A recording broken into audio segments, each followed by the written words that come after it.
Voilà, mesdames et messieurs, nous sommes avec le coordonnateur de la coalition des indignés de Côte d'Ivoire, Samba David, qui avait demandé, qui avait pris cette décision de rebaptiser l'ancienne route Abidjan-Bassam, la voie du salut. Bonjour, Monsieur le Président. Bonjour frère David. Voilà, vous êtes avec les internautes de Canal Ivoire. Effectivement, votre information concernant le baptême de la voie, de l'ancienne voie, la voie du salut. Pourquoi? Est-ce que vous pouvez nous expliquer un peu pourquoi vous donnez ce nom, la voie du salut, à l'ancienne voie de Bassam? Merci déjà de me donner l'occasion de parler encore et encore aux internautes et à tous ceux qui voudraient bien nous suivre. Alors, la voie du salut, parce que c'est cette voie-là qui permettait, je dis parce que à l'imparfait, parce que je viens d'avoir ce matin une information comme quoi l'ancienne voie serait barrée. Voilà, le conditionnel serait barré, donc c'est cette voie-là qui permet aux Ivoiriens de faire un choix entre une mesure qui les appauvrit et une mesure qui les rend dignes. Alors, la voie du salut, parce qu'en empruntant cette voie-là, tu choisis la voie de la dignité. En empruntant cette voie-là, tu choisis le salut pour ta survie. Voici pourquoi nous avons baptisé cette voie, l'ancienne voie, la voie du salut. C'est comme si la voie du mal et du bien. Et chacun doit faire preuve de son libre arbitre. Donc, en choisissant cette voie, l'ancienne voie, c'est la voie du salut, parce que c'est la voie qui te permet d'économiser, la voie qui te permet de lutter contre la santé de la vie. D'accord. Alors, nous étions hier à Bassam pour faire un état des lieux. Effectivement, nous avons constaté que à une heure de pointe, l'autoroute n'était pas véritablement pratiquée, surtout le transport en commun. Ça, c'est suite à votre appel. Alors, pourquoi est-ce que vous boycottez véritablement cette autoroute-là? D'abord, nous félicitons la création de cette autoroute, qui est d'abord une fierté. Mais si toute infrastructure doit en même temps coûter l'argent à la caisse et coûter l'argent individuellement aux citoyens, il y a problème. Parce que le citoyen, lui, contribue déjà d'une manière ou l'autre à la réalisation de toute infrastructure, à savoir par les impôts, par les achats que nous payons, nous faisons du moins par les achats, par les taxes et tout ça. Aujourd'hui, avec cette inflation qui est à 4,6%, qui est au-delà de la norme, qui est 3%, on ne saurait comprendre encore qu'on nous amène une infrastructure qui va vraiment nous faire souffrir. Pour tous ceux qui sont derrière ce péage, qui doivent débourser 1000 francs à chaque passage, regardez combien de fois cela va contribuer à alourdir le coût de la vie. Déjà, le transport était à 700 francs, 600 ou 700. Aujourd'hui, on dit que le transport monte à 900 francs. Mais imaginons-nous, 1000 francs par personne, quand tu vas aller, ça fait 2000 francs. Dans le mois, ça fait 60 000.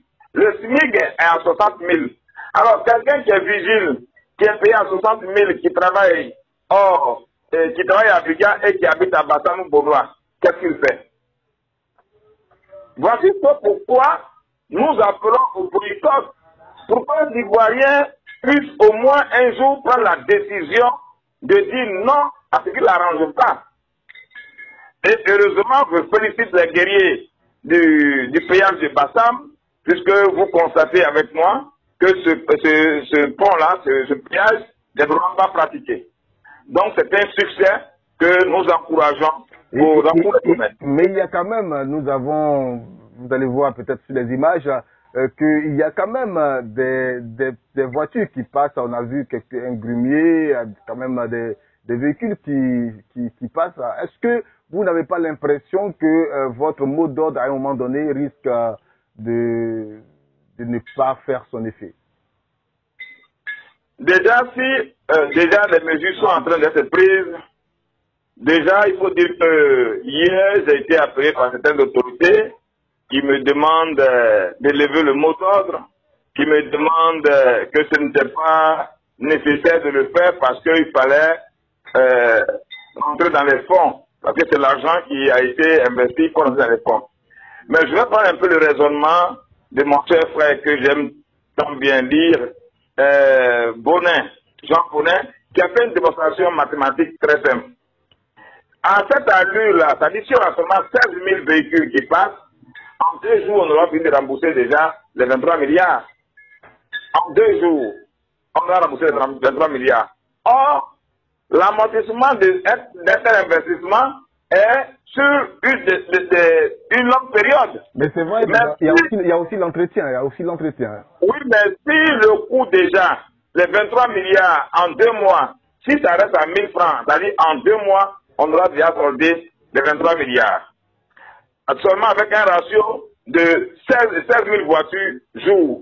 Or, ici, la voie des passages est beaucoup pratiquée que le péage sur lequel il a fait cette étude-là.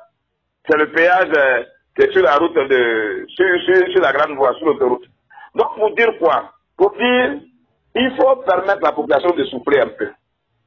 Si aujourd'hui les gens pensent que c'est une histoire politique, parce que j'ai vu des gens sous mon poste qui disent, nous les militants de tel parti, on va demander à nos gars d'aller passer. Mais ce n'est pas une histoire de parti politique. Ce n'est pas une histoire de militants. Parce que je ne pense pas que tous ceux qui sont derrière le péage soient tous d'un parti d'opposition, ou soient tous de l'opposition. Non. Ce sont des Ivoiriens et des citoyens qui sont derrière le péage. On veut que cette cherté, ce coût-là, soit réduit pour que tout le monde en bénéficie. Parce que le coût n'est pas fait de façon sélective. Il ne vise pas du moins les partis politiques de l'opposition. Il vise tous les citoyens, tous ceux qui sont derrière la route. Donc, si des personnes veulent aujourd'hui faire croire aux gens que non, je suis allé passer sur le pont, tu vas passer combien de fois? Tu vas aller passer au péage, tu vas passer combien de fois? À chaque fois que tu passes, c'est 1000 francs. Tu reviens, c'est 1000 francs. Vous voyez? Donc c'est un raisonnement qui ne tient pas. Alors, le mot d'ordre a été lancé, non pas pour trouver une satisfaction personnelle, mais pour que chaque Ivoirien y trouve son compte. Et voici donc ce pourquoi le mot d'ordre a été lancé. Vous avez aussi annoncé un sit-in. Est-ce qu'on peut avoir plus de détails en termes de date, tout ça, comment ça va se passer? Non, pour l'instant, il n'y aura pas de date. En Côte d'Ivoire, tout ce qu'on a annoncé a été toujours étouffé dans l'œuf. Et on a comme l'impression que nous faisons du bling-bling pour se faire voir. Voilà. Nous ne sommes plus à cette étape-là. Alors, comme des autorités vous ont contacté, est-ce que vous avez un message à leur donner maintenant, certainement, pour améliorer cette situation? Il faut dire, je dis à tous les Ivoiriens, à tous ceux qui vivent en Côte d'Ivoire et à ces autorités-là, quand on est autorité, c'est parce que nous avons des personnes sur lesquelles nous exerçons cette autorité que nous sommes autorités. Et c'est quand ces personnes sur lesquelles nous exerçons cette autorité-là, de façon disciplinée et démocratique, sont mises à mal, cette autorité doit se sentir concernée. Aujourd'hui, le coût de la vie est tellement excessif que nous n'arrivons même pas à joindre les deux bouts. Ajoutez à cela ce tarif du péage de Bassam, c'est assommer totalement toutes les personnes qui vivent derrière ce péage-là et tout ce qui est produit qui proviennent de ces zones-là. Je vais parler de l'eau minérale qui est fabriquée derrière, je vais parler d'ananas, je vais parler de beaucoup de choses.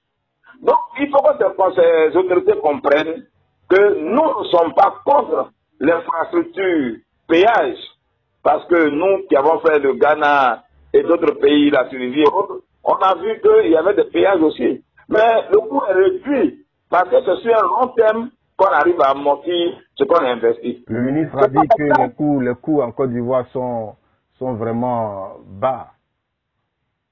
Non, le coût peut être bas selon eux. Pour un ministre, quand il dit le coût est bas, mais c'est compréhensible. Quand un ministre dit le coût est bas, c'est compréhensible. Vous voyez, quand le ministre dit le coût est bas, lui ne paye pas, il a une carte déjà qui est chargée sous le dos du contribuable. C'est notre argent. Ça va être notre argent qui circule. Mais un fonctionnaire ne pas dire le coût est bas. Un fonctionnaire ne pas dire le coût est bas. Un commerçant ne pas dire le coût est bas. Un étudiant non plus. Donc le coût n'est pas bas, ou il est relativement bas pour eux. Voici. Et je réitère, cette question du péage de Bassam n'est pas une question de parti politique.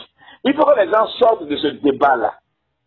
Parce que si nous sommes dans ce débat, nous allons toujours nous faire harakiri. Nous allons toujours nous priver de ce dont nous avons droit.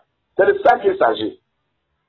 Donc, monsieur le journaliste, ce matin, je voudrais donc vous féliciter, vous remercier, parce que vous, hier, vous étiez au contact.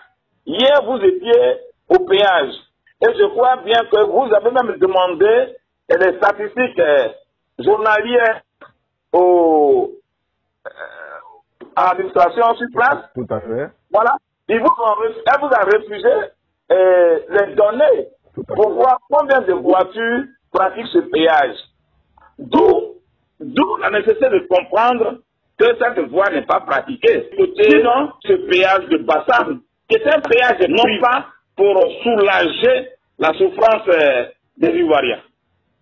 Voici donc ce de quoi nous parlons ce matin et ce que j'ai donc à vous dire concernant le péage de Bassam. Merci beaucoup. Je rappelle que nous étions avec Samba David, le coordonnateur national de la coalition des indignés de Côte d'Ivoire. Il est encore plus indigné face à cette surenchère du péage de Grand Bassam. Merci de nous avoir suivis et puis restez toujours avec Canal d'Ivoire.